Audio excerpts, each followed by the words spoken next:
पाठ 4 शब्द और वाक्य वर्ड्स एंड सेंटेंसेस। कविता गाएं। सूरज निकला चिड़ियां बोलीं, कलियों ने भी आंखें खोलीं। आसमान में छाई लाली, हवा बही सुख देने वाली। नन्ही नन्ही किरणें आईं, फूल हंसे कलियां मुस्काईं। बच्चों अब बताएं, सूरज शब्द की रचना किन किन ध्वनियों के मेल से हुई है? स जमा उ जमा र जमा अ जमा ज जमा अ। सूरज।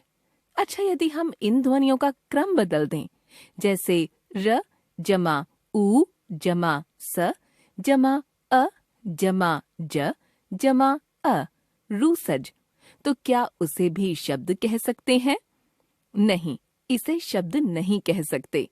तो बताओ जरा, रूसज को शब्द क्यों नहीं कह सकते? क्योंकि हिंदी में इसका कोई अर्थ नहीं है। बच्चों, हम शब्दों का प्रयोग वाक्यों में करते हैं। शब्द जब वाक्य में प्रयुक्त होता है, तब उस पर वाक्य के नियम लागू हो जाते हैं।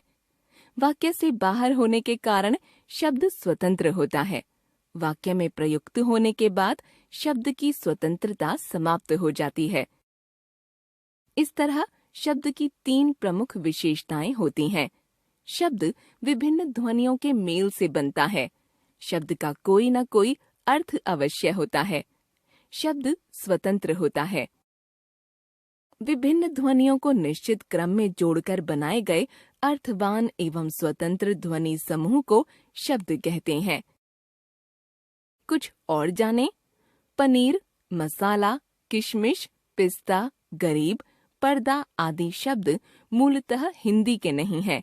ये अरबी फारसी भाषाओं से हिंदी में आए हैं। वाक्य। बातचीत करते समय हम वाक्यों का प्रयोग करते हैं। ये वाक्य शब्दों से बनते हैं। नीचे कुछ वाक्य दिए गए हैं, इन्हें पढ़िए और बताइए कि कौन सा सही वाक्य है। क, है तालाब कमल में खिला। ख, खिला में है तालाब कमल। ग, तालाब में कमल खिला है। ऊपर क और ख की रचनाओं को हम वाक्य नहीं कह सकते, क्योंकि इनमें न तो शब्दों का प्रयोग हिंदी भाषा के नियमों के अनुसार हुआ है और न ही इनका कोई अर्थ निकल रहा है। जहाँ तक ग का प्रश्न है, इसमें शब्दों का प्रयोग हिंदी भाषा के नियमों के अनुसार तो हुआ ही है, साथ ही वक्ता जो कुछ कहना चाहता है वह भी पूरी तरह समझ में आ रहा है। इसे हम वाक्य कह सकते हैं। अतः ध्यान रखिए, वाक्य विभिन्न शब्दों के मेल से बनता है।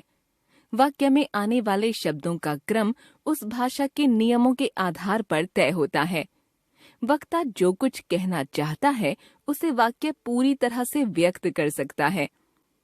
शब्दों को निश्चित क्रम में जोड़कर बनी ऐसी रचना जो वक्ता के कथन को पूरी तरह से व्यक्त कर सकती है, वाक्य कहलाती है।